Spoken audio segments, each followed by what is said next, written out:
Muy buenos días amigos, un día más, un nuevo programa en El Espía del Telón. Hoy contamos nada más y nada menos que con don Alberto Hutzenreuter, espero haberlo pronunciado bien, apellido tan largo y tan alemán. Contamos con un invitado de excepción venido desde Argentina, doctor en Relaciones Internacionales, bueno, profesor en diferentes universidades, institutos, incluso también para las Fuerzas Armadas de Argentina. De hecho, aquí voy a poner una descripción porque, bueno, es autor, no sé cuántos libros, Alberto, habrás escrito ya, pero desde que te conozco, cada año siempre un libro nuevo. De hecho, este año viene ya año nuevo, libro nuevo, ¿correcto? Sí, Enrique, un gusto estar con vos. Este año pronto, muy pronto, en las próximas semanas, va a salir un libro cuyo título es El descenso de la política mundial. Eh, Son cápsulas, tomo este concepto un poco de los tanques de ideas extranjeros, el de cápsulas. Son cápsulas geopolíticas y estratégicas para gestionar la incertidumbre, porque tenemos siempre incertidumbre, hoy más que nunca en el mundo de hoy, de manera que este próximo libro trata de manera integral los grandes problemas del mundo, con acento en reflexiones sobre la anarquía internacional, lo que ha sido la pandemia, la guerra, la cuestión relativa con el medio ambiente. Luego va saltando por escenarios, hay un capítulo destinado totalmente a lo que está ocurriendo en Europa del Este, en Ucrania, la guerra. Luego actores diferenciados desde Europa hasta América Latina, para cerrar después con reflexiones finales y una conclusión y el aporte también de una bibliografía actual, ¿no es cierto? De manera que me ha llevado un tiempo importante, pero estoy satisfecho y espero que los lectores se vayan con más dudas de las que tenían, no con más confusiones, sí con más dudas. Pues sin duda así será y con gusto pues estás invitado para que cuando ya esté publicado en Argentina podamos comentar ese libro nuevo. Precisamente uno de Bueno, los conceptos más destacados que te escuché fue el de geopolítica cero. Explícanos, por favor, qué es eso, qué es ese concepto de geopolítica cero y qué le sucede a los países cuando tienen geopolítica cero. es un concepto que implica una condición geopolítica negativa por parte de un país, ¿no es cierto? Básicamente está pensado para aquellos países con importante tamaño, un poco sobre todo lo que decía Ratzel, ¿no? Países continentes. Los países continentes son países como todos, pero por su extensión y por la cantidad de territorio marítimo, aéreo, em, terrestre, subterrestre que tienen, están prácticamente obligados a tener una reflexión geopolítica que no solamente se encuentre en el ámbito académico, sino que exista lo que se denomina geopolítica aplicada, es decir, que lo que los entendidos en geopolítica consideran para ese país tengan una llegada también en las políticas de Estado, porque si no ocurre, y esto en América Latina ocurre en algunos países, suele haber muy interesantes pensamientos geopolíticos, pero a nivel gobierno nunca se dan iniciativas en relación con esos ricos conceptos por parte de académicos de distinto cuño, ¿no? Ya sean economistas, gente formada en relaciones internacionales, politólogos, etc. Básicamente lo que significa geopolítica cero es países importantes con importante espacio aéreo, espacio marítimo, espacio terrestre, pero que no desarrollan ninguna concepción relativa con salvaguardar esos grandes espacios. Es una situación anómala, si se quiere, porque todos los países, pero particularmente aquellos que tienen extensiones terrestres considerables, que guardan en subsuelo importantes recursos minerales, que tienen importantes costas, ¿no? Como Como pienso en Argentina. margen, como Argentina. Argentina es un país, yo lo he dicho, es un país de geopolítica cero, lamentablemente, porque Argentina es un país con espacio aéreo, con espacio subterrestre, con espacio terrestre, con espacio marítimo, pero no desarrolla una geopolítica tendiente a proteger esos territorios. Por lo tanto, allí hay una ausencia de la geopolítica. Un país de geopolítica cero es un país que tiene ausencia en materia de pensamiento relativo con el territorio, con los intereses políticos aplicados sobre los territorios, con fines relativos generalmente a maximizar el poder nacional, otra palabra que se usa muy poco en los países de geopolítica cero. O sea, los países de geopolítica cero son los que van perdiendo reflexión estratégica, Enrique.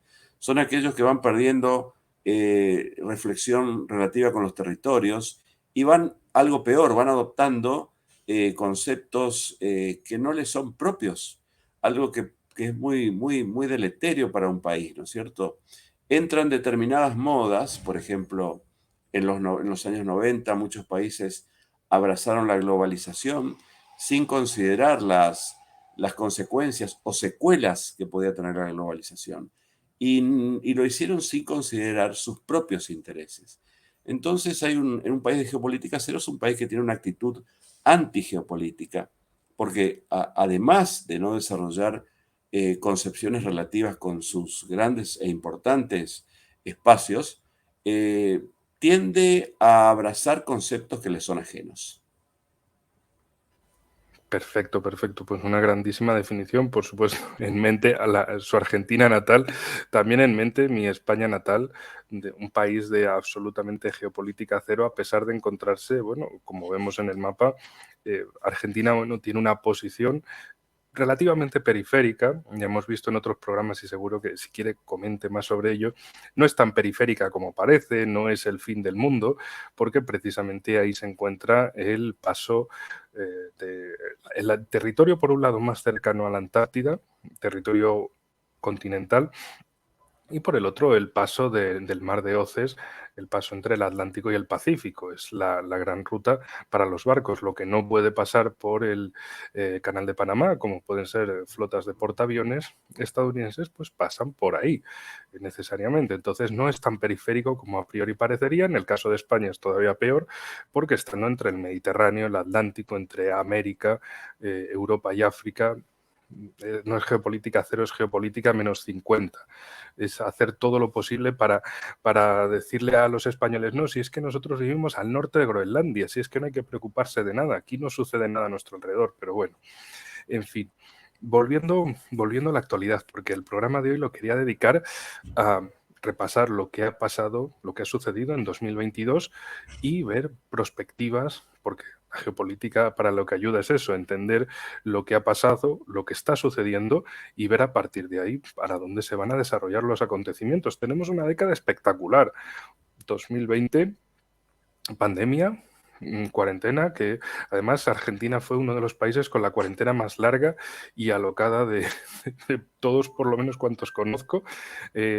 Un cierre, no sé si de 14 meses, no recuerdo bien, pero un cierre larguísimo y bueno, en fin. 2021, pues sí, igual que en el 2000, igual que en el siglo XX hubo la carrera espacial, en este siglo XXI tenemos la carrera de las vacunas, de a ver qué potencia llegaba primero y se llevaba, digamos, ese premio de haber sido los primeros en entregar, además, la mejor vacuna.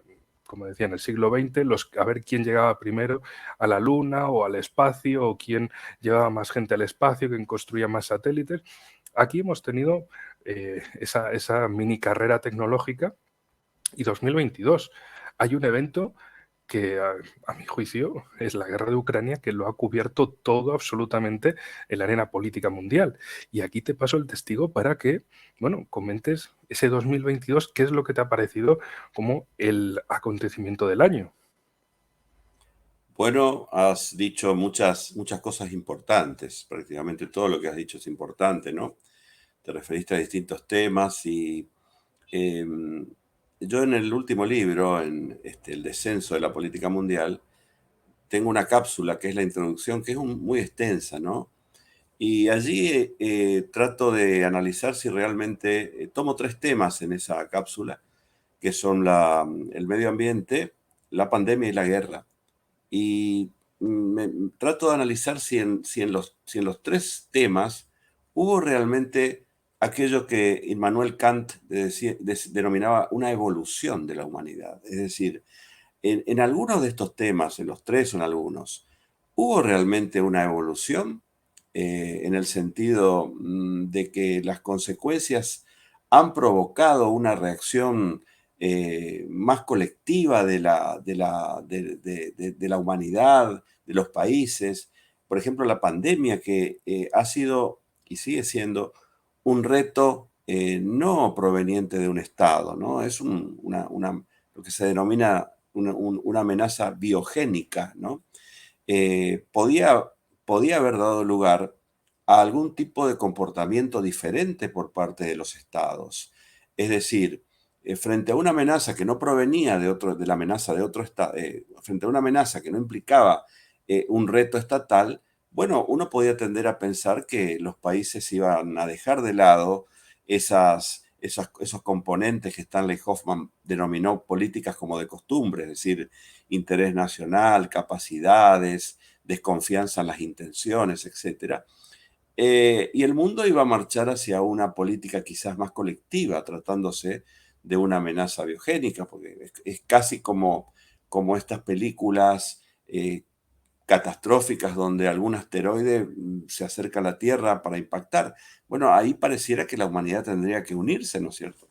Por eso yo someto un poco a prueba la cuestión de la pandemia, y las conclusiones a las que voy llegando en esa cápsula es que no produjo ningún nuevo segmento de moral internacional diferente, tratándose, repito, de un reto que no era una amenaza estatal, no era un reto estatal.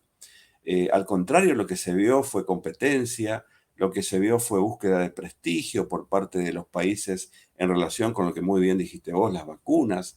Hubo una geopolítica de las vacunas muy pronunciada durante la segunda parte del 2020 y en el 2021. Por lo tanto, la pregunta es, si un reto como una amenaza no estatal no provoca una elevación de la humanidad en relación con mancomunar esfuerzos, ¿qué va a hacer que la humanidad se una realmente? Porque lo que se vio durante la pandemia son comportamientos prácticamente como de costumbres. Incluso los países cerraron sus fronteras, en la Unión Europea, incluso en el propio espacio Schengen, cerró sus fronteras. Puede pensarse que lo hizo para preservar a sus nacionales, pero esto de alguna manera significa que las unidades políticas, los estados, más allá de la emergencia de nuevos actores, siguen siendo los componentes esenciales en la política internacional. Y esto demostró la pandemia, ¿no es cierto? Hubo una carrera en búsqueda de la vacuna, pero detrás de esa carrera también estaba la búsqueda de prestigio, un elemento que Robert Gilpin siempre destacaba en la política o en la competencia internacional, ¿no es cierto? De manera que concluyo allí que la pandemia no logró crear un patrón de fusión o que se aproxime a la fusión de la humanidad frente a una amenaza que no era un Estado, ¿no? En relación con los temas importantes, bueno, yo creo que en lo poco que llevamos del siglo XXI, entramos en la tercera década, tenemos como media docena de impactos importantes en estos 23 años, casi 23. El primer impacto fue el 11 de septiembre del 2001, ¿no es cierto?, donde un actor no estatal provoca un impacto o un seísmo importante en el territorio más protegido del planeta, que es Estados Unidos. Y lo hace con recursos convencionales, o sea, aviones comerciales. Este fue el primer impacto, o sea, el siglo XXI despuntó con un impacto impresionante. Luego hay un segundo impacto que para mí es la crisis financio-económica de 2008, que tuvo secuelas que se extienden prácticamente hasta hoy. Hubo allí, y esto es importante destacarlo, Enrique, un momento de cooperación por parte de los países para superar ese momento que para mí fue un seísmo en el 2008, ¿no? Luego está la situación de Ucrania-Crimea, que para mí es un tercer impacto en el siglo XXI, que termina con la anexión o reincorporación de Crimea a Rusia, depende de dónde se lo mire. Luego hay un cuarto impacto, que es la pandemia. La pandemia quizás sea el mayor impacto, puesto que las pestes han asolado el mundo siempre por siglos, e incluso a veces se omite que en lo que llevamos del siglo XXI, las pestes han estado muy presentes en el mundo, ¿no? Comenzó el siglo XXI con pestes en Asia Central y nunca dejaron de estar presentes las pestes. Ahora, la COVID-19 realmente fue de alcance global, pero también creo que hemos sido afortunados porque hay que recordar que en pestes anteriores, en pandemias anteriores, como la de la gripe española después de la Primera Guerra Mundial, o peor con pandemias de antes, ¿no? Como la del siglo XIV, la gente no contaba con ningún tipo de remedio. Yo recuerdo, según el libro de Benedicto, La peste negra, la gente colgaba salmos en sus puertas para evitar que a los hogares entrara el virus. Y nosotros hoy contamos con más de cerca de una docena de vacunas, de manera que tenemos una suerte importante, ¿no? Porque si no estuvieran estas vacunas, tal vez el número de muertos hubiera sido de 500 millones y no entre 10 y 15 como sostiene la Organización Mundial de Comercio. De manera que, De la salud. sí, La una Organización Mundial del Comercio de la Salud. de la salud, perdón, comercio dije, no, salud. Sí. OMS. De manera que hubo allí una reacción importante, más allá del gran número de infectados y muertos que Mm, causó la pandemia. Este fue el cuarto impacto. mm.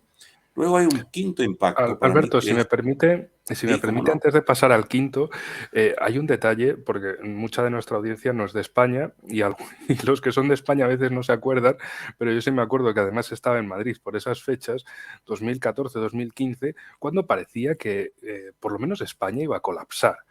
¿Por qué? Porque teníamos un caso de ébola de un sacerdote español en África que querían repatriarlo y claro, lo querían traer a Madrid y parecía, y por los medios de comunicación cundió un pánico como de que íbamos a morir todos de ébola. Y claro, esa sensación de que viene el lobo, que viene el lobo, el cuento este famoso de que viene el lobo, que viene el lobo, venga, que no viene nada, y cuando viene el lobo, hay amigos, nos come porque pensábamos otra vez está ahí el loco del monte diciendo que viene el lobo, pues ahora ha venido y nos ha comido a todos 2020 de cómo, bueno, no había preparación ninguna, absolutamente ninguna, también, bueno, el gobierno tuvo sus cosas tenía sus intereses políticos de decir no hay pandemia hasta después del 8 de marzo, pero más allá de eso, geopolíticamente lo más interesante es ver cómo los países del norte de Europa, precisamente Alemania y Holanda, donde más se focalizó, ellos dijeron, bueno, si España e Italia tienen problemas con el COVID, no es problema nuestro, que se fastidien. Claro, esto es interesante porque seguro que tiene también relación con el quinto punto que va a comentar. En 2022 digamos que España e Italia también le dijeron a estos países del norte que ellos se hicieran sus confinamientos climáticos, que hicieran sus cosas de energía, que nosotros teníamos energía de sobra, teníamos calor de sobra y traeríamos energía pues, de Argelia o de donde fuera, de África o de Asia, y ya pues que Ujú, Alemania y Holanda se buscaran la vida, igual que sí. ellos habían hecho precisamente en 2020. Sí, sí, muy interesante lo que decís, Enrique. Y antes de entrar al quinto impacto y sexto, hago algunas precisiones, me permito algunas precisiones en relación con los puntos muy importantes que tocas. En primer lugar, esto demuestra que no hay en el mundo espacios laterales, ¿no es cierto? Por más que se pueda estar lejos del mundo, como puede estar Argentina, al principio de esta conversación te, te dijiste que Argentina se encuentra lejos del mundo geográficamente, pero viste que hoy en día la distancia se ha relativizado totalmente. Y en cuanto al caso del ébola, que vos muy bien nombrás, esto también tiene un rico da lugar a un rico debate geopolítico y geoeconómico, porque ahí tenemos una situación de una zona próspera, Europa, conviviendo con una zona no próspera, que es África, o el norte de África, la zona subsahariana de África, ¿no es cierto? ¿Es viable este tipo de convivencia? ¿Se pueden mantener separadas realmente regiones en función de prosperidad, faltas de otro lado, etcétera? Porque una de las cuestiones que explica en alguna medida la expansión de los virus en África, por ejemplo, es la insuficiencia de llegada de vacunas. Este es otro de los datos que hay que tener presente, que marca precisamente la distribución de poder en el mundo y la jerarquía también, ¿no es cierto? De manera que lo que quiero decir un poco con esto es que no existen geopolíticas divisorias que dividan zonas prósperas de zonas no prósperas, porque a menos que Europa decida construir en el Mediterráneo una muralla que separe totalmente, está un poco obligada también a compartir parte de su prosperidad, porque los problemas de África llegan tarde o temprano a Europa, no solamente las enfermedades, sino las cuestiones relativas con las migraciones, etcétera. De manera que no hay espacio a salvo, esto es lo que quiero decir. No hay espacio a salvo en el mundo, ¿no es cierto? Lo Eh, notamos especialmente desde 2011, con este país que está aquí en el centro tan grande y tan vacío, pero a la muy vez tan bien, lleno de problemas, que es Libia.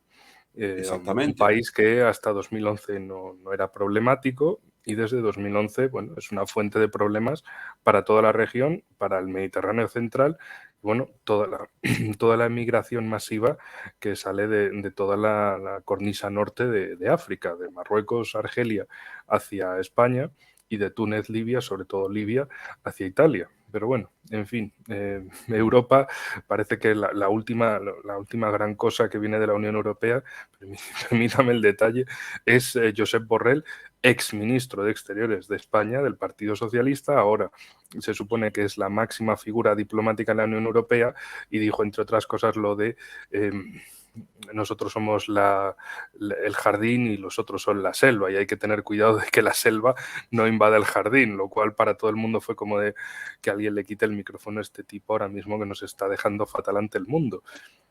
En fin, respuestas como esa, pues la verdad que no dejan la acción europea de ninguna manera bien.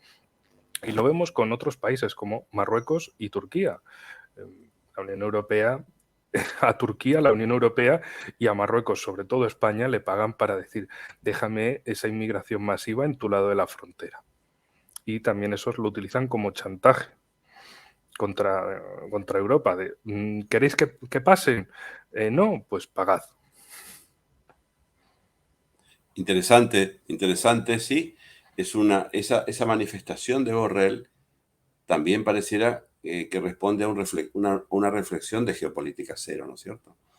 El Mediterráneo, como dicen en Europa, es una especie de continente líquido y se suceden tantas dinámicas desde hace tiempo en el Mediterráneo que se va desvaneciendo esta situación entre zonas prósperas y zonas pobres, ¿no es cierto? Eh, este, el quinto, volviendo a lo que conversábamos antes de esto, el quinto impacto es la guerra que actualmente tiene lugar en Ucrania. Y el sexto impacto, para mí es un poco general, es aquel impacto en el que hay oposición entre dos fuerzas, entre las fuerzas del globalismo y las fuerzas patriotas.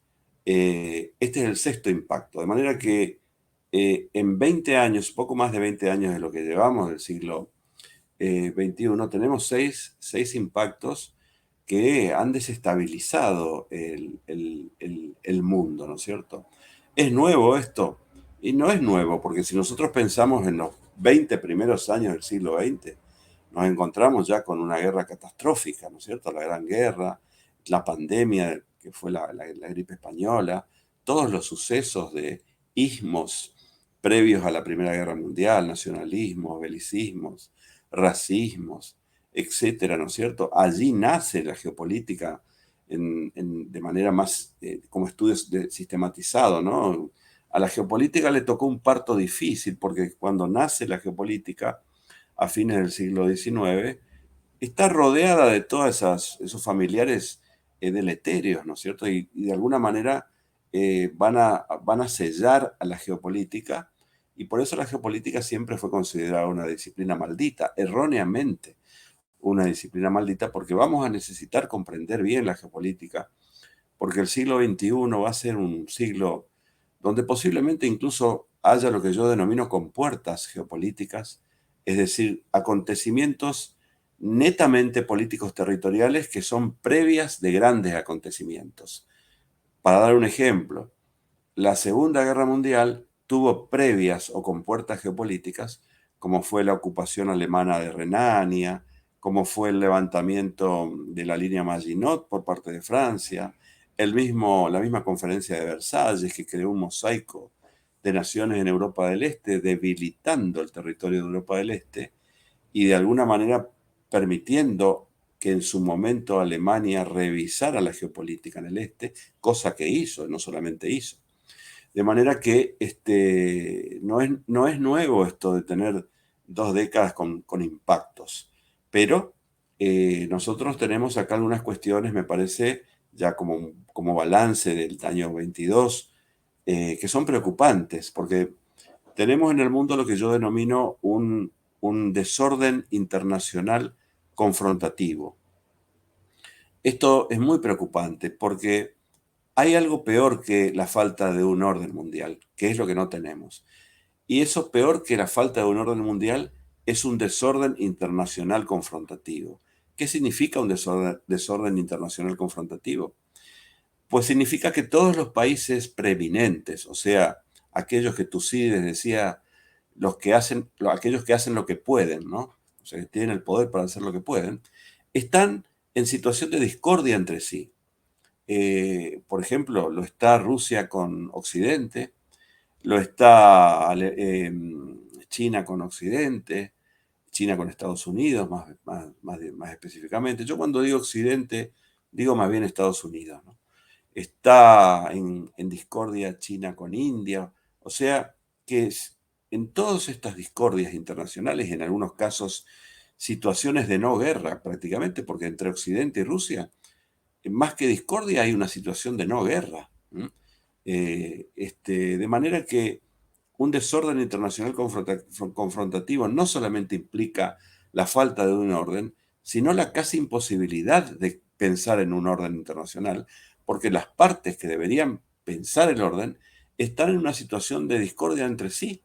Y repito, esto dificulta mucho la posibilidad de un esbozo de configuración internacional.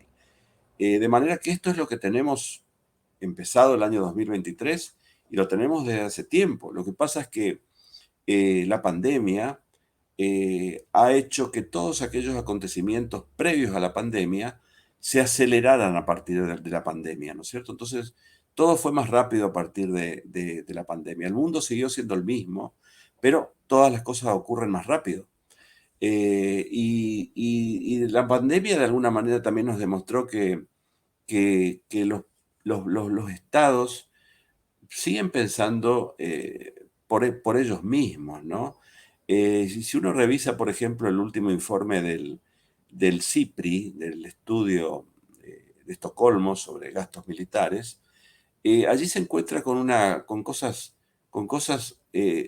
no diría raras, pero sí que de alguna manera avalan lo que yo acabo de decir respecto de la pandemia. La pandemia fue un hecho muy, muy deleterio para el mundo. Debió haber creado algún tipo de plataforma colectiva en relación con el pensamiento de la humanidad. No lo creó y el ejemplo se ve, por ejemplo, en segmentos como en la inversión en el rubro de armamentos. Eh, en 2020, a pesar de la pandemia, los gastos militares continuaron creciendo y en 2021 se pasó por primera vez los 2 billones de dólares en materia de gastos de armamentos. De manera que esto significa que la política como de costumbre, para utilizar el término de Hoffman, sigue estando presente. O sea, tenemos una serie de situaciones preocupantes. No tenemos configuración internacional, ni siquiera tenemos esbozo de configuración, y los que deberían estar pensando estratégicamente el orden están en situaciones de no guerra y discordia entre sí. Si me permite, Alberto, Sí, cómo no, Andrés. precisamente en 2020, ahí, entre Armenia y Azerbaiyán, en Nagorno-Karabaj, estalló la guerra Sí. de otoño, bueno, de septiembre, octubre, noviembre de 2020, precisamente. Es decir, en la pandemia no se frenó nada de lo que otros países estaban pensando hacer y, de hecho, bueno, la situación, el conflicto en Nagorno-Karabaj se sigue arrastrando. Lo último que tenemos ahora es el bloqueo por parte de supuestos, es que esto es muy divertido, es muy gracioso, activistas ecologistas de Azerbaiyán que están bloqueando el corredor de Lachin entre Armenia, aquí, entre Armenia y Nagorno-Karabaj. Bueno, el Sí. Nagorno-Karabaj que todavía no han ocupado los azeríes. Y han mandado gente que luego, claro, los armenios han dicho, oigan, pero es que este tipo es del ejército o es del servicio secreto, es que me los están vistiendo de activistas climáticos, de ecologistas y no tienen nada que ver con eso, pero vemos cómo, bueno, 2020 con la pandemia no pararon los planes geopolíticos expansionistas de algunos y todo lo que ha pasado desde entonces, pues no es más que un seguir y seguir. En el caso de Turquía, el gran aliado de Azerbaiyán, pues también lo mismo, con las amenazas cada vez más directas y más de amenazas de ocupación de las islas griegas del Egeo Oriental, pero ocupación por las bravas y buscando un casus belli de alguna forma u otra con Grecia a costa precisamente de la expansión marítima, de la expansión digamos, de tener un cinturón de islas frente a la costa griega como un escudo, un área de seguridad y toda la proyección marítima que eso da y la geopolítica, digamos, la geopolítica vertical. Estaba leyendo estos días un libro de hace muchos años, de 1900, perdón, de 1936. Disculpen que todavía la voz es un libro de un comandante de Estado Mayor y hablaba de la geografía vertical y la geografía horizontal. La geografía horizontal entendiendo, pues eso, el terreno, el suelo, lo que vemos con nuestros ojos, pero que ya en el siglo XX hay que entenderlo como la geografía vertical. Igual este concepto se puede transponer y entender una geopolítica horizontal y una geopolítica vertical. No solo es extender el territorio, es extender el espacio marítimo con el espacio aéreo hacia arriba y el subsuelo terrestre y marítimo por otro. Entonces, bueno, quería hacer esos apuntillos que es habitual, como siempre, en el programa para que, digamos, tenga capsulitas también de mi lado. Sí, es muy importantes tus reflexiones, Enrique, y ese concepto vertical es un poco una regularidad en la política internacional, ¿no? Yo a veces leo las columnas de Andrés Ortega, que es un especialista allí en España.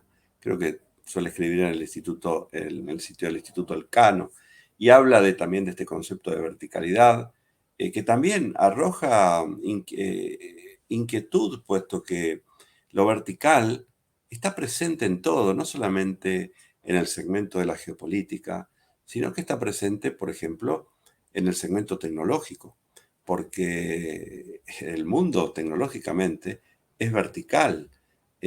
O sea, no hay una situación relativa con una tecnología global. No, la tecnología la desarrollan países con poder y el objetivo, entre otros, de ese desarrollo coadyuva a aumentar el poder de esos países. Por lo tanto, el, la verticalidad aparece en todos los segmentos, en todas las dimensiones, en las dimensiones de la Poder y geopolítica. prestigio, añadiría yo, como usted comentó Claro, antes, el claro, prestigio, que es uno de los elementos también del poder. así es, así es. Ahí vos dijiste varias cosas, ¿no? Turquía. Efectivamente, la geopolítica no tuvo cuarentena durante la pandemia. Por el contrario, hubo muchos muchas cuestiones relativas con la geopolítica. Hubo un intento de Estados Unidos por sondear la posibilidad de comprar a Dinamarca Groenlandia. Hubo escaramuzas entre China. Un momento. No, ese tema, siempre que lo tratamos aquí, me gusta comentarlo mucho porque hay gente que piensa, que ve el mapa y dice, pero ¿y Estados Unidos para qué va a querer Groenlandia? O sea, para atacar Rusia, o sea, va a hacer esto. O sea, lo voy a poner sobre el mapa. ¿Qué va a hacer esto? Esto no tiene sentido. Bueno, el mapa, esto nos ofrece una curva, pero hay que pensarlo como la gente que lo ve como una línea recta, que de Estados Unidos Sí, a Rusia es una línea recta porque ve las cosas sobre plano y no sobre globo. Y si vieran las cosas sobre globo, se darían cuenta de una cosa muy importante, y es que Alaska y Groenlandia serían las dos puntas de Estados Unidos hacia el Ártico. Y por el ujú, Ártico se llega más rápido a Rusia, al norte de Rusia y al corazón de Rusia, no yendo en sentido este-oeste, sino por la ruta del norte, que sí. por eso precisamente desde los inicios de la aviación, tanto estadounidenses como soviéticos tenían bueno, esos intentos de desarrollar los vuelos transárticos, los vuelos polares, porque precisamente sabían que el planeta no es un plano, no es una tierra plana, es una tierra redonda, y en esas latitudes es más fácil llegar a otra zona de la Tierra a través de la ruta del norte y no en un sentido este-oeste. Entonces, ese es un detalle muy interesante y por eso Estados Unidos precisamente quería Groenlandia. Además, por otro lado, significaría que, bueno, iba a crecer su importancia en la carrera por el Ártico, que ya no iba a tener este pequeño territorio que estoy señalando de Alaska. Bueno, pequeño, de 1000 kilómetros, pero pequeño en comparación con otros, sino que Sí. tendría esa franja y luego perdón, y tendría a su vez la franja de Groenlandia en el Ártico. Esto también significa, pues eso, vigilancia, control, militarización, recursos naturales, es decir, no era que Trump se levantó un día y dijo, hey, pónganme Groenlandia para llevar, por favor, así como el que pide comida, sino que tenía un valor geopolítico muy, muy, muy grande. Por supuesto. Y en estos comentarios que vos haces, claramente uno puede concluir que los territorios no están terminados, ¿no es cierto? Está muy bien lo del mundo de la virtualidad, la conectividad, la ruta digital de la seda, etcétera, etcétera, pero los territorios siguen siendo importantes. Eh, Nada más y nada menos que la potencia más grande, rica y estratégica del mundo, la única, por ahora Estados Unidos, tiene intenciones de adquirir territorios. O sea, tiene un sentido esto. Y más allá de las ricas consideraciones que vos haces en relación de por qué Estados Unidos puede estar interesado en esta masa terrestre que es Groenlandia, también aquí hay una manifestación de cierta posición antigeopolítica de Europa, porque este territorio pertenece a Dinamarca, y Dinamarca forma parte de la Unión Europea, de manera que debería Europa tener algún tipo de actitud geopolítica en relación con esto, ¿no es cierto? Pero queda claro que la geopolítica, entendiendo por geopolítica intereses políticos volcados sobre territorios, tiene una contundencia en relación con este ejemplo que acabamos de dar, muy, muy, muy, muy fuerte. Pero así como se vio esto, también estuvo la guerra o la escaramuza, la querella militar entre India y China durante la pandemia. Y múltiples, hubo un avance también de la OTAN hacia los Balcanes.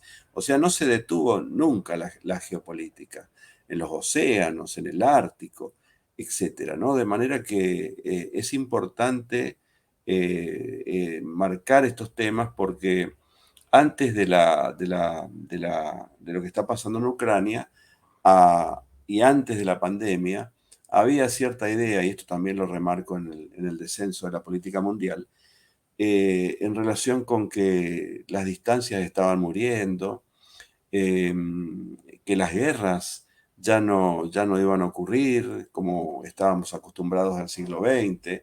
Y lo que está pasando ahora en Ucrania demuestra que cuidado con pensar que hay una evolución. Por eso yo cité a Kant hoy, porque siempre tengo a Kant en mente, porque Kant decía, el mundo está evolucionando, está estacionado o está involucionando. Es una pregunta, me parece muy interesante y es muy difícil decir si realmente está estacionado y es más difícil aún decir si está evolucionando. Porque si nosotros pensamos que la violencia entre estados está disminuyendo, y yo relativizaría eso, porque una cosa es el tipo de guerra modo Segunda Guerra Mundial o Primera Guerra Mundial. Bueno, es difícil que se dé un tipo de guerra así, aunque no hay que descartar, pero es difícil porque las condiciones eran esas y como dice Margaret Macmillan en un trabajo reciente sobre la guerra va cambiando su rostro, ¿no es cierto? Va cambiando las maneras de hacerse. Pero tenemos determinados fundamentals, diría yo, en el mundo, que se mantienen y no dependen de nosotros. La guerra, como la geopolítica, siempre están viniendo a nosotros. ¿Esta guerra era impensable? Yo creo que no era impensable. Yo incluso pensé hasta último momento que podía haber una negociación más allá de que quien concentra 130.000 efectivos alrededor de un país no lo hace solamente para presionar, sino que está dispuesto a hacerlo, eh, lo que, lo que pedía Rusia, lo que yo denomino la demanda cero, no era difícil satisfacerlas por parte de Occidente. ¿Qué pedía Rusia? Rusia pedía un aval en relación con que la OTAN no se expandiese más al este, y también pedía que se lograran volver a las negociaciones entre ucranianos y ucranianos del este, ¿no? Un poco tratar de revitalizar esos acuerdos de Minsk, un Minsk 3, ¿no es cierto? Y esas demandas, por eso para mí la guerra en Ucrania, Enrique, ha sido una guerra innecesaria, pero ha sido funcional para algunos intereses, pero ha sido innecesaria porque la diplomacia no funcionó aquí y yo creo que la diplomacia de Europa particularmente, ya que Europa se precia de ser una potencia institucional, debió haber pensado en estas demandas de Rusia, porque ni siquiera hacía falta un aval de la OTAN. Se podía haber establecido una moratoria, por ejemplo, de ampliación de la OTAN por 25 años. En 25 años el mundo seguramente iba a ser distinto y estos temas a lo mejor ya no iban a ser relevantes. Por lo tanto, yo observo que se dejó venir a la guerra, ¿no es cierto? Cuando era relativamente fácil a través de una negociación evitarla. ¿Y por qué digo Europa? Porque yo creo que Europa se relajó en términos geopolíticos y estratégicos, puesto que si uno revisa los libros blancos de defensa de los ministerios de defensa de Europa, prácticamente daban por imposible una guerra en Europa. Habían tenido una guerra en Europa en los Balcanes en los años 90. Y no cualquier guerra, porque era Alberto, una guerra si con... me, Sí, sí. si me permite el comentario, que, en fin. Érase una vez como 2000, sí, era 2007, 2017, estaba yo precisamente, y les puedo mostrar ahora en el mapa, en un sitio, precisamente una zona de la guerra en Ucrania, una zona del frente. Y bueno, también pues por vicisitudes de la vida, de misiones humanitarias y periodísticas, acabé en una trinchera a 400 metros del lado ucraniano. Mientras tanto, en Europa, ¿qué es lo que decía Hollande y Merkel? Oh, Dios mío, el centenario de la batalla de Verdún, no más batallas, no más trincheras, no más guerras en Europa. Y yo decía, bueno, pero vosotros decís que Ucrania es Europa y aquí hay una red de trincheras, pero muy grande. Bueno, no sé si las habrán demolido ahora o no, pero en fin, voy a intentar encontrar la famosa escuela de Sarajevo. Uh -huh. Sí, aquí es. bueno, parece que ya no quedan tanto. La famosa escuela es esta. Bueno, si alguno quiere buscarla, aquí están las coordenadas. Y aquí podemos ver el lado de Donetsk y el lado de Ucrania, bueno, lo que había sido hasta febrero. Es que, para que nos hagamos una idea, eh, Sí. 400, 500 metros. Si nos ponemos de las puntas más extremas, son 200 metros. Y toda esta zona era como una zona de valle entre al este la zona de la República Popular de Donetsk y al oeste la zona de Ucrania. Y claro, yo decía, ¿pero qué pasa aquí? O sea, tenemos una red de trincheras descomunal en esta zona. Para algunas cosas Ucrania es Europa, para otras no, para otras se olvida. Y perdón, y es esa hipocresía de los supuestos líderes europeos, precisamente del eje franco-alemán, dándose golpes en el pecho y diciendo, oh, Dios mío, no más guerras, no más trincheras, no más cosas de estas. Ahí está.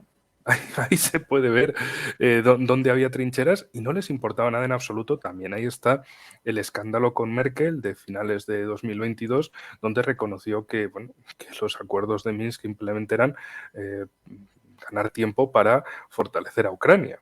O sea, que en ningún Ujú. momento querían hacer ninguna salida de paz, ningún acuerdo de paz, ningún arreglo pacífico, sino armar a una de las partes para acabar con la otra. En fin, esas cosas de la hipocresía. Y por último, antes de devolverle la pelota, ya que mencionó la guerra de Yugoslavia, hace prácticamente, bueno, 11 meses, cuando eh, febrero del año pasado, cuando parecía que la guerra iba a estallar y luego estalló, hablaban de que, perdón, de que en Europa era la única guerra que había habido en 70 años. Y claro, uno se pregunta, eh, ¿pero qué clase de... Un momento. ¿Pero qué clase de dirigentes políticos son estos que nos hablan de la Segunda Guerra Mundial? ¿Y qué pasa? ¿Que nadie se acuerda de todo lo que sucedió por aquí en los Balcanes?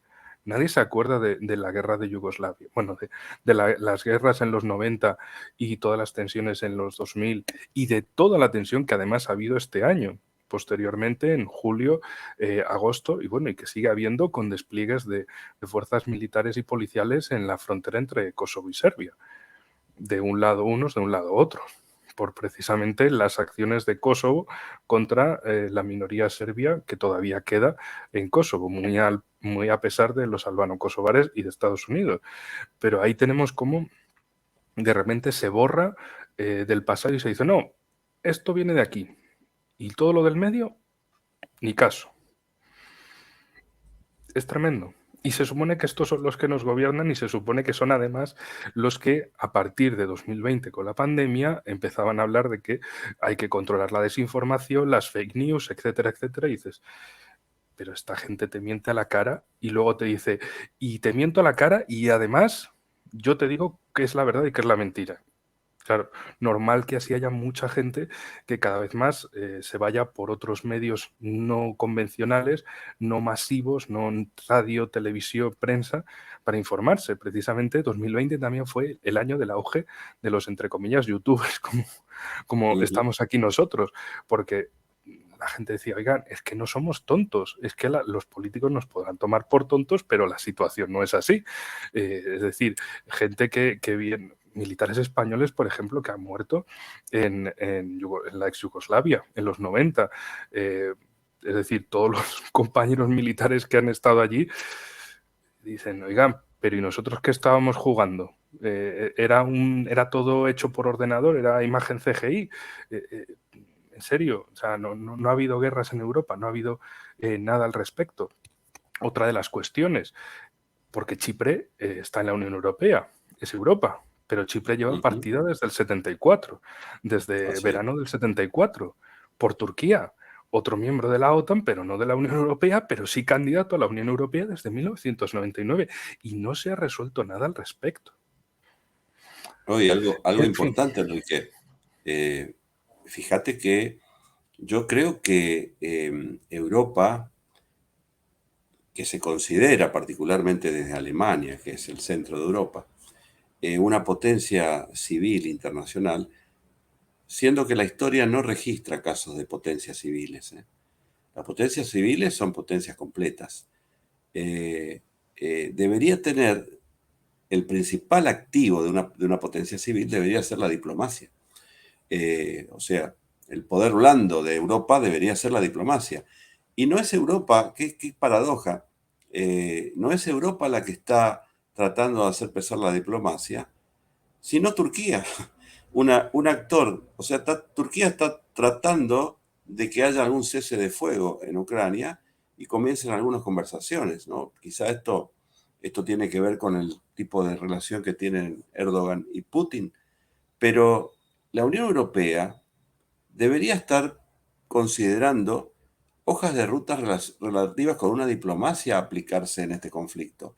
Y no solamente no lo está haciendo, sino que es uno de los principales aportadores de dinero y armas a Ucrania. O sea, están apostando a la prolongación de la guerra con las secuelas relativas en la seguridad humana que tiene esto de hace 2 años.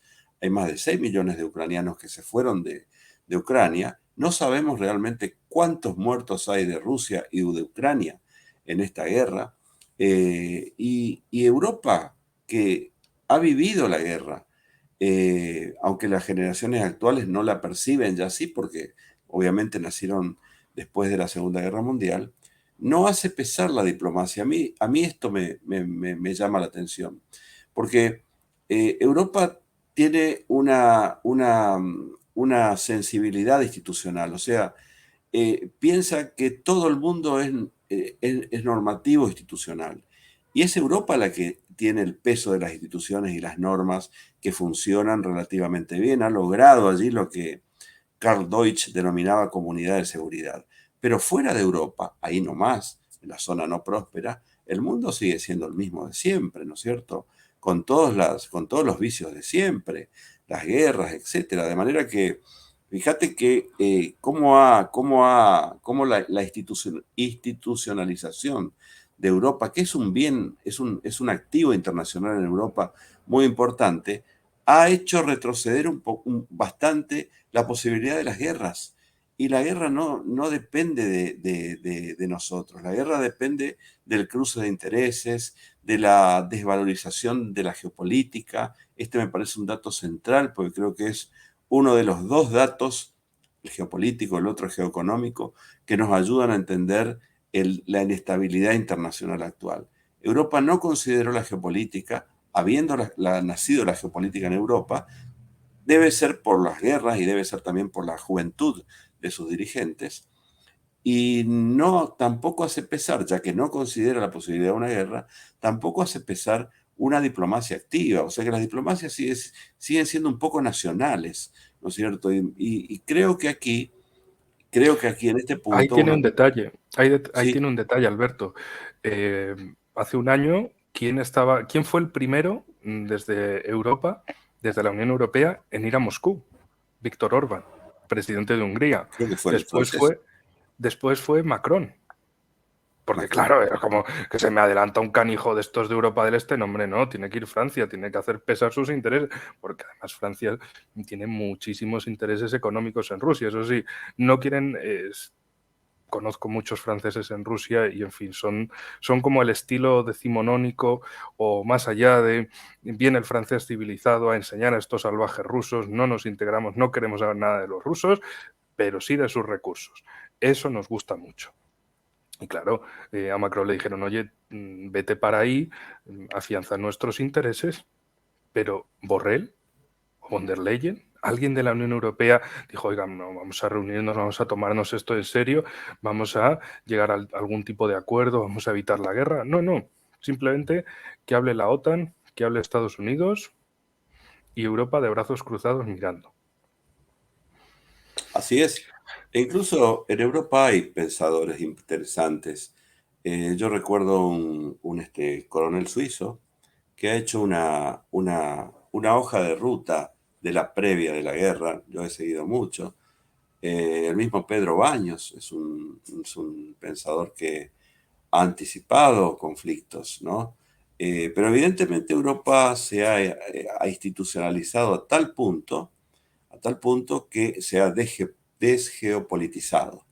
Esa me parece que es la fórmula que no funciona en Europa. Está bien la institucionalización, pero también no debió haber abandonado nunca la geopolítica, entendiendo por no haber abandonado nunca la geopolítica, tener pensamiento propio, crítico. Y es lo que me parece que en esta guerra, uno de los no ganadores, no voy a decir derrotados, uno de los no ganadores es Europa, porque Europa tiene la guerra en su territorio y tiene todas las cuestiones relativas con las dimensiones de la seguridad prácticamente sobre sus fronteras, ¿no es cierto?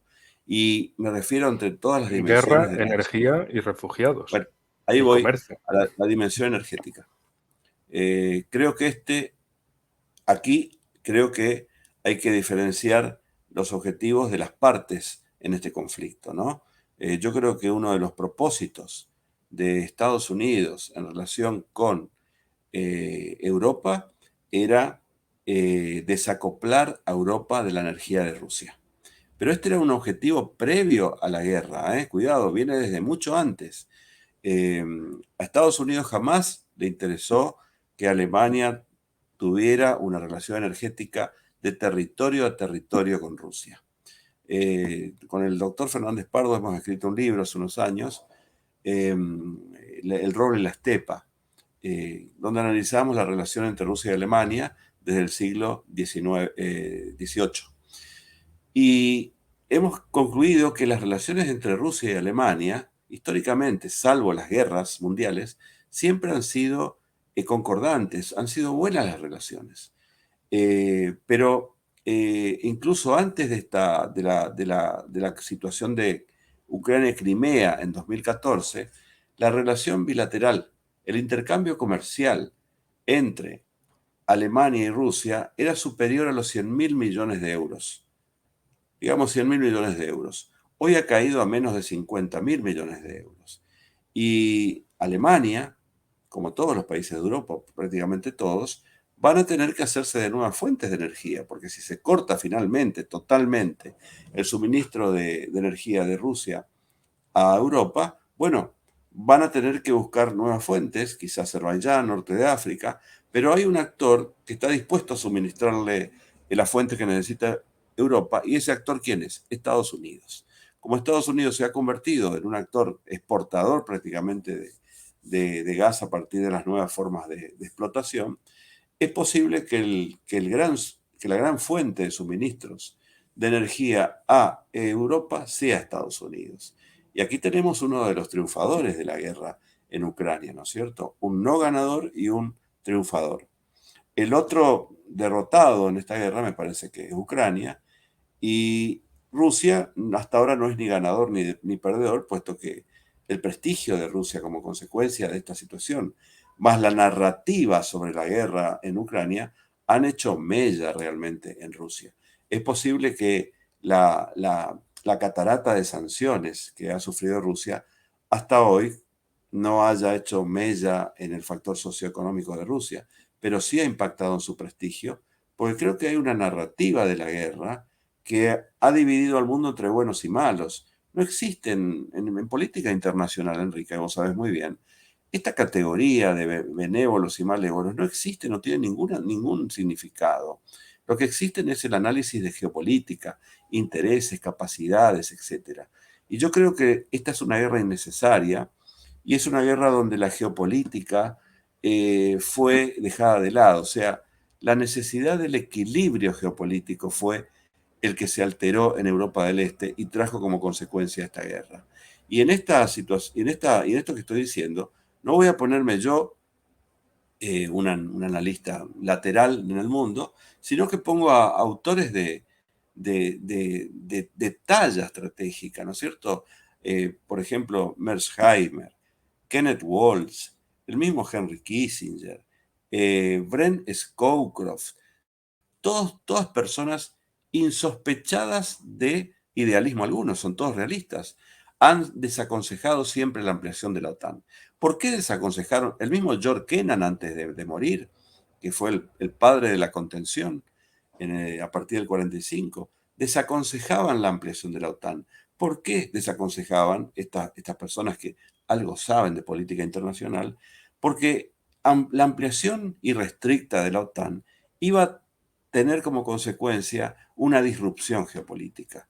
Para mí, lo que ha pasado en Ucrania es que se ha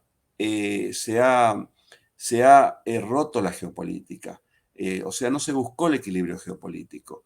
Y entre potencias preeminentes, Enrique, siempre tiene que haber lugar para el equilibrio geopolítico, porque si no, la salida termina siendo este tipo de fisión, que es lo que tenemos hoy en Ucrania. Yo creo que esto me ha costado algunas críticas. Yo he dicho que en esta guerra, si bien Rusia invadió un país, todos son responsables. Lo es Rusia, sin duda, pero también lo es Ucrania por haber no respetado su ubicación en una placa geopolítica muy sensible, que necesariamente lleva a que un país ubicado allí tenga lo que se denomina deferencia geopolítica, o sea, tiene soberanía, tiene libertad, pero cuando va a tomar determinadas medidas, particularmente en el ámbito de política exterior y de defensa, debe hacerse preguntas en relación a su vecino fuerte.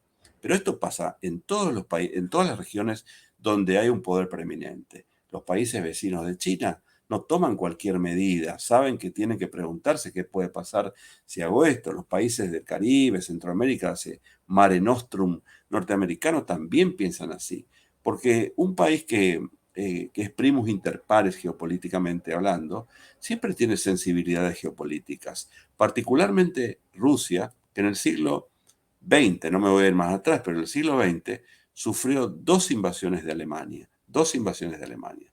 Generalmente se piensa en la segunda, pero en la Primera Guerra Mundial, Alemania fue la que invadió Rusia y la sometió después a través de un tratado, el de Brest-Litovsk, a que devolviera o se desembarazara de tierras. Después, 20 años después, la recuperó, pero a un costo tremendo, ¿no? Creo que Dmitry Trenin dice esto, ¿no? Tuvo que ir a una nueva guerra para recuperar lo que había perdido en la primera Rusia, pero a un costo humano y material impresionante. De manera que lo que yo quiero decir con esto es que esta era una guerra evitable, muy evitable, pero se la dejó. Se la dejó y se la sigue dejando, porque que yo sepa en Occidente, hasta donde me permiten mis limitados conocimientos, no hay ninguna propuesta en lisa actualmente sobre algún tipo de acuerdo inicial entre las partes, ¿no? Porque sin el tipo de apoyo que recibe Ucrania, Ucrania no podría seguir esta guerra, ¿no? De acuerdo a las últimas conversaciones que uno observa en Europa y en Estados Unidos, el apoyo va a seguir, el apoyo material y el financiamiento. O sea que es difícil pensar en un acuerdo, más en la situación actual. Es un poco una guerra inconquistable esta por la posición de las partes primarias, ¿no?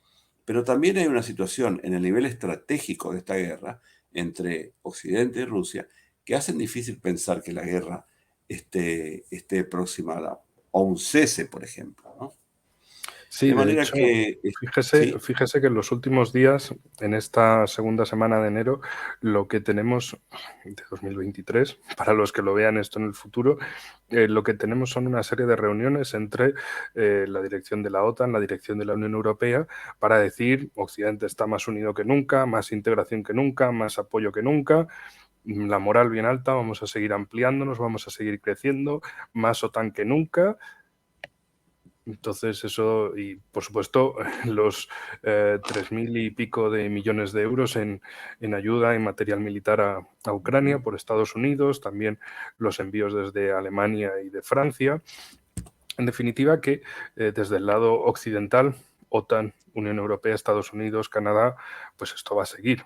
Esto, de momento, mientras que crean que la inversión les va a ser positiva, van a seguir con ello y no se dan cuenta, precisamente ahí siendo el realismo visto por el otro lado, el reverso del realismo, es que precisamente cuanto más aíslan a Rusia, más la lanzan a los brazos de China, de Irán, de India, es decir, de los mercados asiáticos, de los mercados africanos, de Hispanoamérica, y más la alejan de Occidente. Es decir, Estados Unidos sin problema. Y además yo estoy convencido de que con todo el cinismo del mundo seguirán comerciando con Rusia. Ellos sí, Europa no.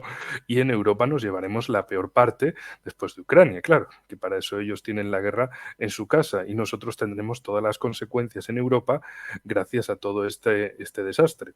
Mientras tanto, pues Rusia, Irán, digamos esos países que precisamente desde Estados Unidos los llamaban los rogue states, los estados canalla, el eje del mal, los países malvados.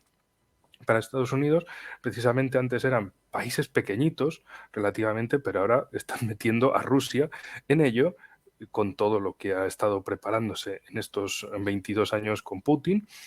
Y claro, China ya tiene claro que ellos son los siguientes en la lista, que ahora en la mira está Rusia como gran potencia, que antes había otros en esa lista, precisamente como Irán, y que China son los últimos de la lista, que no es una lista que Estados Unidos diga, bueno, venga, lo dejamos ya, sino fijación por destruir, destruir a China.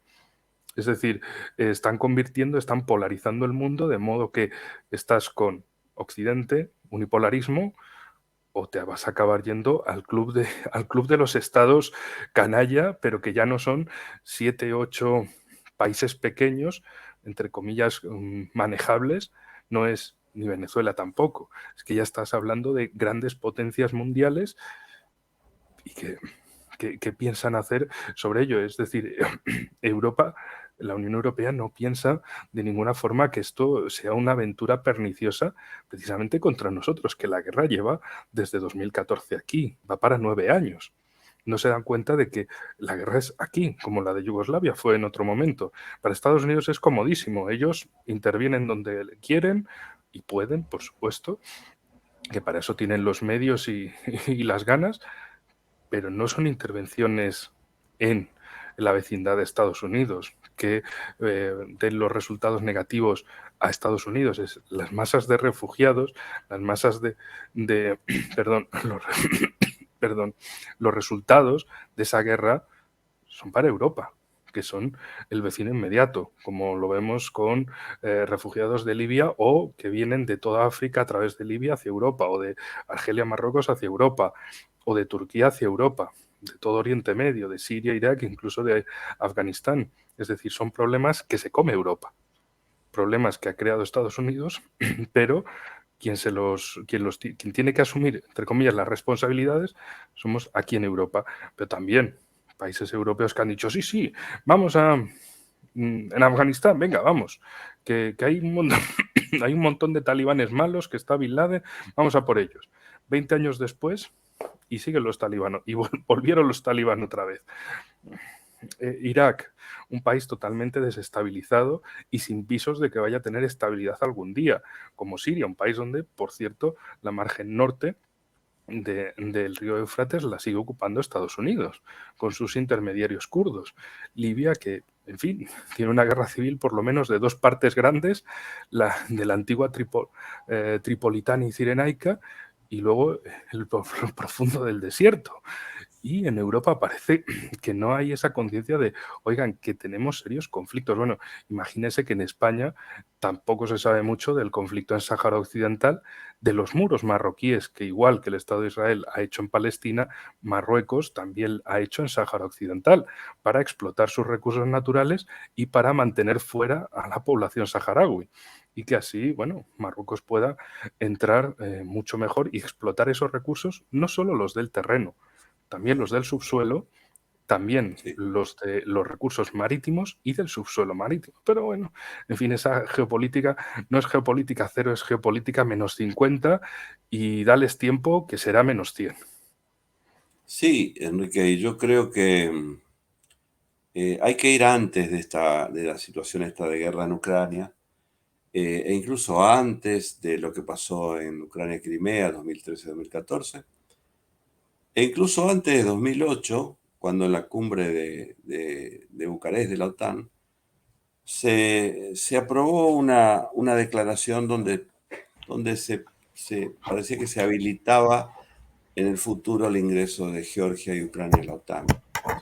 Eh, yo creo que desde antes de esta guerra había una iniciativa de separar a Europa de Rusia. Yo sigo siempre, me gusta seguir los distintos think tanks de los distintos países, porque allí uno encuentra, por ejemplo, yo hace mucho que leo think tank en Europa, en Estados Unidos, en Rusia sigo, por ejemplo, el RIAC, sigo análisis, por citar a alguien, Andrei Kartunov, por ejemplo. Él venía diciendo hace tiempo, antes de esta guerra, ¿no? Cuando ocurría lo de Navalny, que Rusia se estaba quedando sin la posibilidad de seguir teniendo relaciones con Europa y que cada vez iba a tener que tener una política exterior más asiática. Esto lo decía antes Kartunov de la guerra en Ucrania, y es lo que ha pasado, ¿no es cierto? Porque hoy los grandes gasoductos, como el gasoducto Poder de Siberia, que es el gasoducto con el que Rusia está abasteciendo en buena medida de gas a China, junto con las compras incrementadas que ha hecho India con precios facilitados por Rusia, prácticamente están supliendo las compras de Europa. De manera que lo que se esperaba no sucedió en Rusia. O sea, la prolongación de la guerra no ha sido buena para Rusia, pero tampoco para Occidente. Y cuando digo Occidente, en este caso digo Europa, porque cuando una intervención se transforma en una campaña, bueno, aquí empiezan a aparecer los problemas para las partes, pero también para la economía global, porque este es el otro dato que me parece importante para entender y tener un poco un balance de por qué el mundo está desestabilizado, o sea, está fuera del eje. Porque para mí hay dos razones fundamentales. En primer lugar, hay un fuerte desequilibrio geopolítico cuyo epicentro se ve en Europa del Este. Una placa geopolítica ya destacada por el estadounidense Saúl Cohen hace mucho tiempo. Hay tres políticas muy sensibles, pasibles de generar corridas bélicas mayores. Una es Europa del Este, el cinturón de Europa del Este, ¿no es cierto? Desde el Báltico hasta el Mar Negro. El Mar Negro también es un escenario, como dice el especialista Segura, catalán, una cubeta estratégica nueva, ¿no es cierto? Y luego está la placa geopolítica del Medio Oriente, Golfo Pérsico, y finalmente la placa geopolítica del Indo-Pacífico. Allí están las placas que como placas tectónicas pueden generar grandes desastres entre países a escala mundial. Tenemos desequilibrios geopolíticos, principalmente en la placa geopolítica de Europa, pero en las otras también hay situaciones. Pero aparte, Enrique, de tener una situación relativa con el desequilibrio geopolítico en el mundo, que ha provocado una confrontación armada en este momento, en un nivel táctico entre dos partes directamente, pero en un nivel estratégico entre Rusia y Occidente, tenemos también una situación que está desequilibrándose fuertemente, que es la geoeconomía. Esta es la otra parte que me parece importante tener presente cuando nos preguntamos, por lo menos desde mi enfoque, ¿por qué el mundo está en una situación digamos, roto? ¿Por qué se está rompiendo el mundo? Bueno, porque tenemos problemas con la geopolítica y tenemos problemas con la geoeconomía. Y ¿por qué me parece importante la geoeconomía, tan importante como la geopolítica? Porque de alguna manera,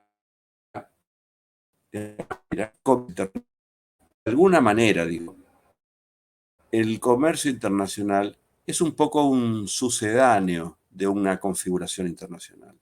Es decir, cuando el comercio internacional es muy nutrido, hay muchas redes comerciales, bueno, se tiende a inhibir el conflicto. Por eso digo que el comercio internacional es un poco un sucedáneo de un orden internacional.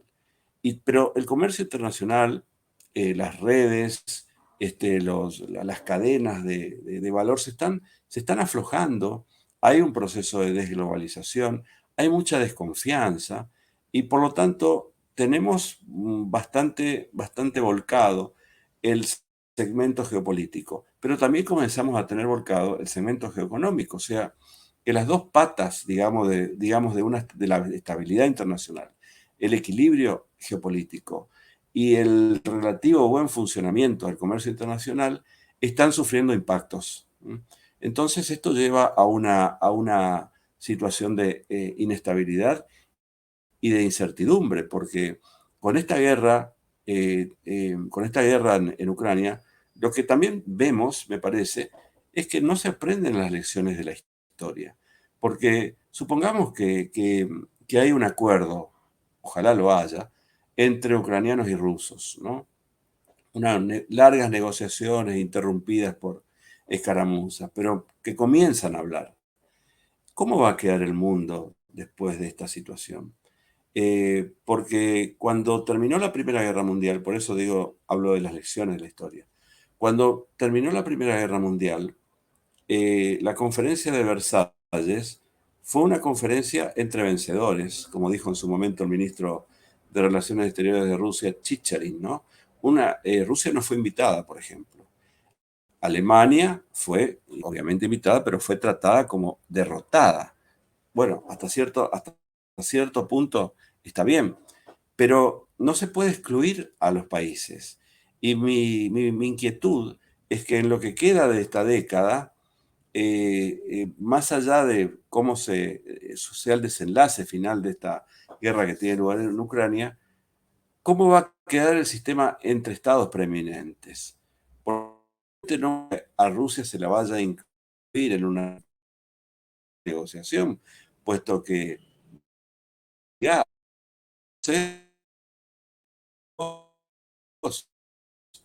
eh, se van a formar otra vez bloques geoestratégicos como consecuencia de porque después de la Primera Guerra Mundial, como se excluyó a Alemania, la conferencia de Versalles, estos dos países se acercaron en Rapallo. Yo estuve en Rapallo hace pocas semanas. eh, eh, en la ciudad del norte de Italia, la mundial, se fueron acercando. Y ese trato entre Alemania y Rusia no se detuvo hasta el 22 de junio de 1941, cuando Hitler decide romper todo y avanzar sobre la Unión Soviética, ¿no? De manera me parece que no hay que omitir las lecciones de la historia, porque así como están las cosas, aun suponiendo que Ucrania y Rusia lleguen a empezar conversaciones, ¿cómo queda el escenario internacional? Va a haber ya tenemos una discordia grande entre China y Estados Unidos. ¿Cómo va a haber un orden internacional estas partes? Más con alguien al que creo que van a seguir castigando, que se tiene a Rusia como un actor peligroso para la seguridad internacional. Es difícil pensar que en lo que queda de esta década va a haber algún tipo de acuerdo. Lo que vamos a tener, me parece, es inestabilidades y ojalá no termine por romperse o derrumbarse totalmente el segmento geoeconómico, porque ahí vamos a estar en dificultades, ¿no? O sea, cada país va pensando más en sí mismo, como de alguna manera está ocurriendo. China tiene problemas internos muy serios, está modificando su patrón económico, no tanto ya vivir de exportaciones, porque esto implica una vulnerabilidad para un país que está construyendo poder internacional. De manera que es preocupante lo que queda de la década en función del estado de discordia internacional muy fuerte y y yo diría de la imposibilidad de pensar en discordias mayores, porque yo no estoy de acuerdo en que después del 45 no hubo guerras entre poderes preeminentes. Hubo guerras entre China y la Unión Soviética, hubo guerras entre India y Pakistán. Estados Unidos y la Unión Soviética estuvieron muy, muy cerca del Armagedón en 1963. O sea que cuando no guerras, hubo fuertes tensiones. De manera que soy muy cuidadoso en pensar que el mundo está vacunado contra las guerras y pensar que esta guerra que tiene actualmente, que ocurre actualmente en Ucrania, es la primera guerra. Esto es una continuidad de la política internacional y ocurrió por un fuerte desequilibrio geopolítico que Rusia, nos guste o no, nunca lo va a permitir, porque puesto que Rusia tiene una sensibilidad muy especial y si uno lee todos los documentos oficiales de Rusia, entendiendo por documentos oficiales el concepto de la política exterior, la doctrina militar y la concepción de seguridad nacional, en ninguno de esos tres documentos hay objetivos relativos con la dominación del mundo, etc. Ahora, sí hay cuestiones relativas con preservar el extranjero próximo. De manera que no se puede decir que Rusia es un país que tiene como propósito dominar los Bálticos, dominar Finlandia, Noruega, Europa. Tiene políticas de proyección de poder, pero no hay una ideología como la tenía la Unión Soviética de predominar mundialmente.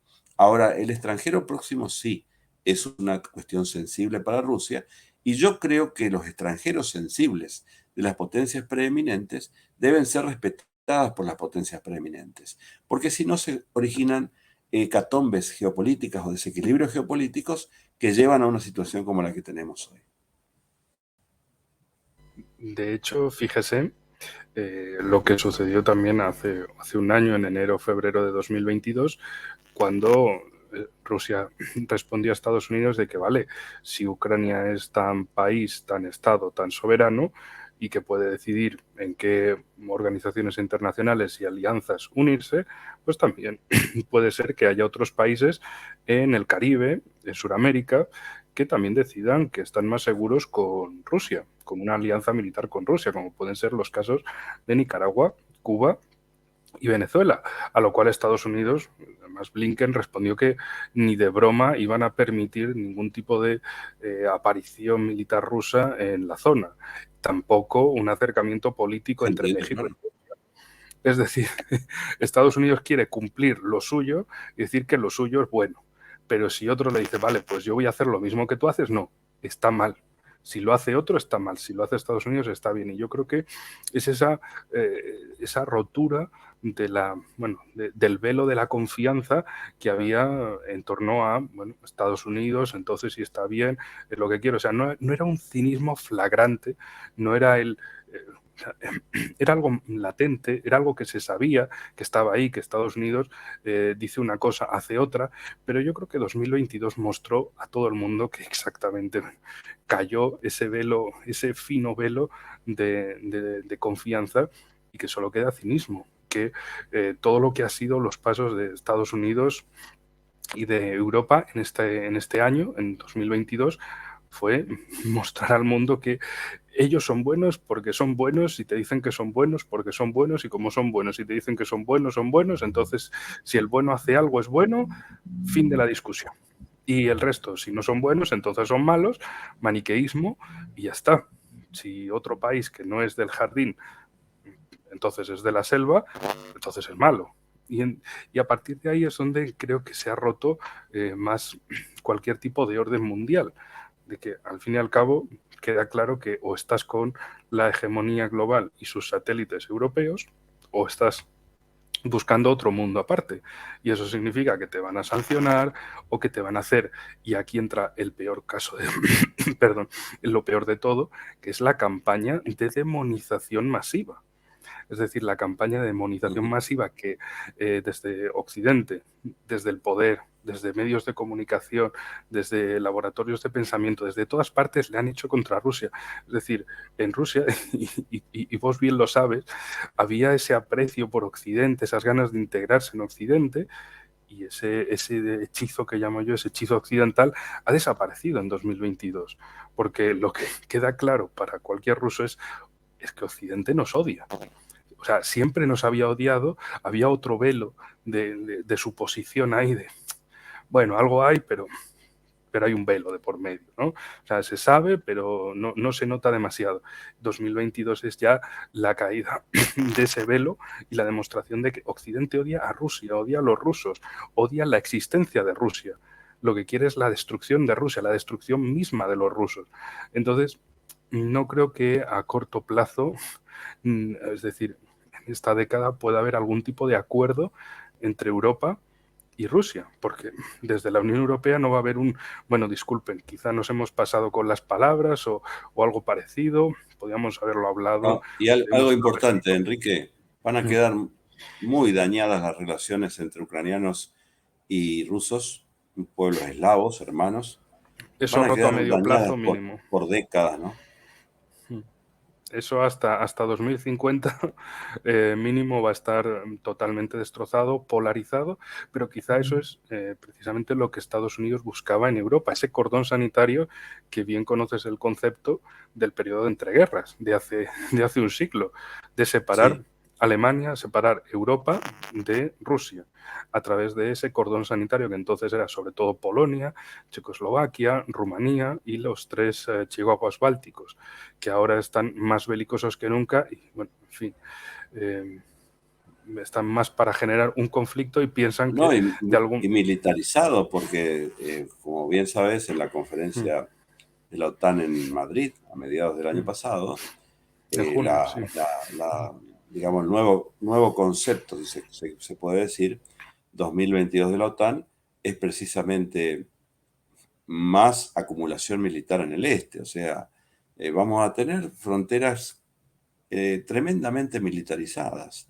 Esta va a ser una, pero esto explica también el aumento del gasto militar en 2022. Separaciones a través de las armas. Y esto va a llevar a situaciones muy, muy sensibles, ¿no? Porque hay países, por ejemplo, como Polonia, que quiere tener un reaseguro frente a Rusia y está dispuesta a tener hasta armas atómicas en su territorio. Hay efectivos norteamericanos, se entiende en función del pasado de Polonia, ¿no es cierto? Pero lo que tenemos aquí también, y esto me parece que no lo hemos dicho en esta conversación, es que todo esto también lleva a que haya un descenso muy pronunciado del multilateralismo. El multilateralismo está prácticamente ausente hoy en el mundo. Tiene alguna llegada, alguna voz que levanta el secretario general de Naciones Unidas, Guterres, a veces, pero el multilateralismo prácticamente está por el piso. Y en lugar del multilateralismo lo que tenemos es polos de poder con proyección de poder, Rusia, Estados Unidos, China, o sea, todos. El mundo funciona sobre la base de intereses nacionales. Esto me interesa decir porque no hay categorías de buenos y malos. Los países tienen intereses y lo que ha pasado en esta década, me parece, es una disrupción del segmento territorial global, particularmente en Europa del Este. Queda por ver qué va a pasar con la economía, si la economía va a ser suficiente para mantener cierta estabilidad en el mundo o finalmente va a llevar a que se profundice más la discordia. Así es, así es. Y con esto yo creo que podemos entrar en el cierre del programa. Llevamos casi 1 hora y media de programa porque he visto ahora el tiempo, se me ha hecho cortísimo. Imagino que a la audiencia también. Espero comentarios, como siempre, todo comentario educado en la caja de abajo. Con gusto los responderé. Los comentarios que no sean educados, pues los borraré fulminantemente. Alberto, muchísimas gracias por todo este tiempo, por toda esta 1 hora y media. Sé que podríamos estar mucho tiempo más. Te dejo la invitación para quizá dentro de unos meses o bueno, ver cuando haya algún evento importante, invitarte de nuevo a otro programa, si tú quieres. Aquí esta es tu casa, estás invitadísimo. Un gran saludo para Argentina, un gran saludo para toda nuestra audiencia y te dejo, por supuesto, las últimas palabras antes de entrar con el vídeo cierre del programa. Bueno, Enrique, yo te agradezco mucho que me hayas invitado. Espero que este año 2023 compartamos alguna otra comida allí en Madrid. Y yo lo que quiero decir es que mis enfoques tienen como propósito incrementar las dudas de la gente que escucha. Yo no quiero que se piense que busco la verdad, trato de reflexionar desde las políticas como de costumbre, la política internacional. Los deseos, los anhelos son importantes, pero debemos manejarnos con lo que ha pasado y lo que pasa. Y bueno, básicamente espero que las dudas lleven a otro campo de dudas, pero quizás más estrechas, ¿no? Y te agradezco esta invitación y esta conversación contigo. Pues desde luego muchas dudas a mí me han quedado. Las veremos en un próximo programa. Un gran saludo a ti y a toda nuestra audiencia. Nos vemos en el próximo programa como siempre. Hasta la próxima, amigos. Hasta pronto.